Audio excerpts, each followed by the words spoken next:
አሰላሙ አለይኩም ወራህመቱላሂ ወበረካቱሁ ድና የተከበራችሁ የቻናሌ ቤተሰቦች እንዴት ናችሁ? እኔ በጣም ደህና ነኝ አልሐምዱሊላህ። በያላችሁበት የዓለም ዳርቻ ሰላም፣ ፍቅር፣ አንድነት ተመኘሁ። አላህ ሀገራችንንም ሰላም ያደርግልን። እንግዲህ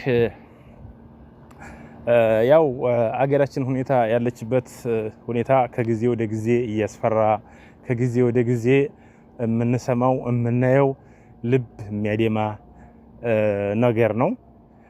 ሆን ብሎ ደግሞ በተለይ ደግሞ በእንደዚህ አይነት አንድ ሙስሊም በተወለደበት ሀገር ባደገበት ሰፈር ለሶላት ወደ መስጊድ በገባበት ሰዓት በጥይት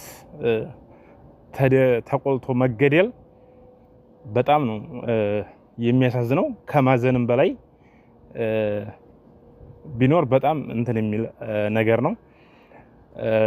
አላህ እንግዲህ እሱ ቀብራቸውን ኑር ያደርግላቸው፣ ከሸሂዶች ይመድባቸው። አሟሟታቸውን እንኳን አላህ አሳምሮላቸዋል። ለሶላት እንደገቡ ነው። አላህ እንግዲህ ወላሂ በጣም ነው የሚያሳዝነው። እነሱ አንዴ እንግዲህ አላህ ቀናቸውን ከዚች ሰዓት አታልፍም ብሎ ሰዓታቸውን እንትን ብለው ወደ የማይቀረው አገር ሄደዋል። እውነተኛይቱን አገር አላህ ጀነትን ይወፍቃቸው፣ ጀነትን ያወርሳቸው፣ ጀነተል ፊርደውስ ይወፍቃቸው። የሚያሳዝነው ግን ከሞቱት በላይ ደግሞ ዱንያ ላይ ያሉት ልባቸው የሞተ እዙ ላይ ሙተዋል። ኢማም ኢብኑል ቀይም የሚባሉ አንድ የእስላም ምሁር እንዲህ ይሉ ነበር አሉ።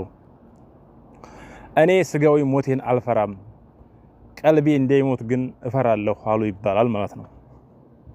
ምክንያቱም የሰው ልጅ ቀልቡ ከሞተ በጣም ከባድ ነው። ስጋዊ ሞት ግን ምንም ማለት አይደለም ማለት ነው። አንዳንድ ሙስሊም ወይንም ሙስሊም ነን የሚሉ ፋኖን ብለው ራሳቸውን የፋኖ ደጋፊ ነን የሚሉ በተለያዩ ውጭ ሀገር ያሉ ኢትዮጵያ ውስጥ ያሉ ቀጣፊዎች ያሉ ሌቦች፣ የፋኖ ደጋፊዎች፣ በውጭ ሀገርም ያሉ ፋኖ እንደግፋለን የሚሉ ሌቦች ለህዝብ ደም የንጹሃን ግድያ የማያሳስባቸው እውነትን በውሸት እናጠፋለን ብለው ይጋጋጣሉ። በጣም ነው የሚያሳዝነው። የነሱን አስተሳሰብ እኛ ቀድመንም ድሮም እናውቀዋለን። ይሄ ነገር እንደሚመጣ ከመጀመሪያውም አብዛኛውን ሙስሊም የነቃ ነው።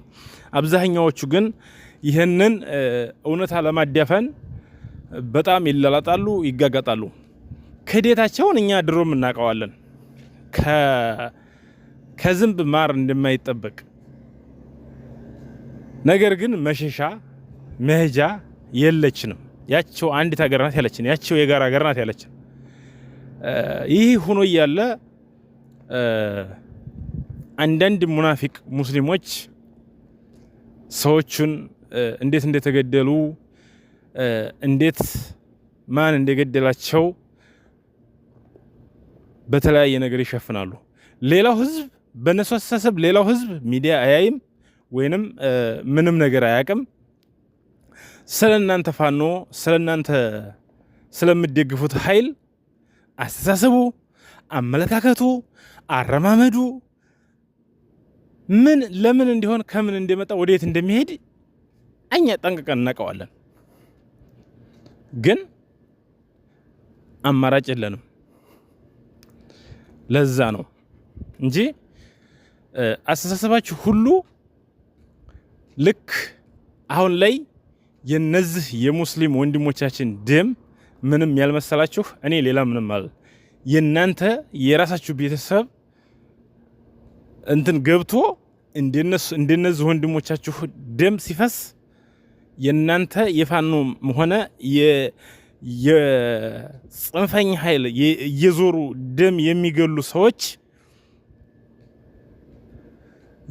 ዛሬ እገሌ አልገደለም እገሌ ነው እያላችሁ የምታረበርቡት ሐቅን በውሸት የምታጭበረብሩ ሰዎች ያኔ ይገባችሁ ነበር። ሐዘን ምን እንዲሆን፣ መፈናቀል ምን እንዲሆን፣ ህራብ ምን እንዲሆን፣ ችግር ምን እንዲሆን በገዛ ቤተሰቦቻችሁ ሲደርስ ታውት ነበር።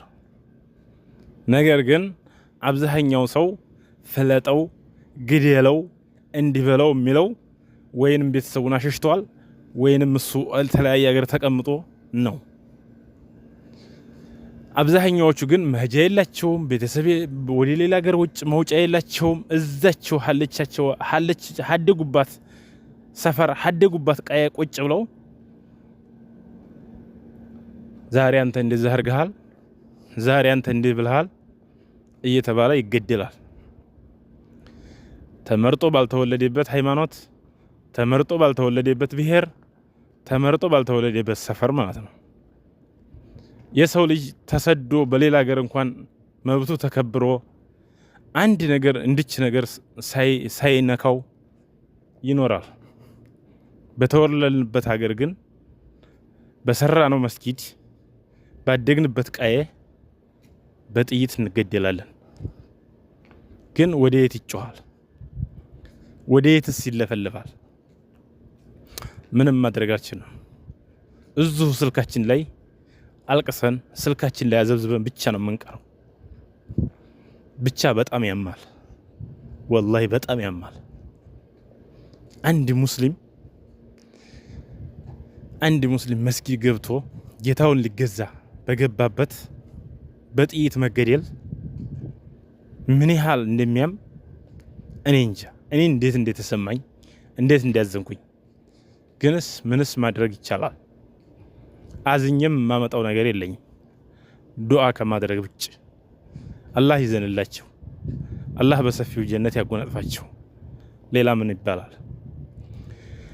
ገዳዮቹን አላህ በዱንያም በአኺራም ተኪሳራ ውጭ ሌላ ነገር አያሳያቸው። አላህ ለድል ያብቃቸው። በአሳማሚ ቅጣት በጀሃነም በዱንያም ከስቃይ ውጭ አያውጣቸው። ሌላ ምንም ማለት ያም ፓርቲ ይሁን ያም ፓርቲ ብቻ በጣም ነው የሚያሳዝነው። እና ሁላችንም ሙስሊሞች ሌላ ምንም ነገር እንኳን ማድረግ ባንችል፣ ምንም ነገር መርዳት እንኳን ባንችል ዱዓ እናደርግላቸው ለወንድሞቻችን። ይህን ከማለት ውጭ ሌላ ምለው የለኝም። ኢንሻአላህ ሁላችንም ዱዓ እናደርግ። በሌላ ቪዲዮ እስከምንገናኝ ሰላም አለይኩም ወራህመቱላሂ ወበረካቱ።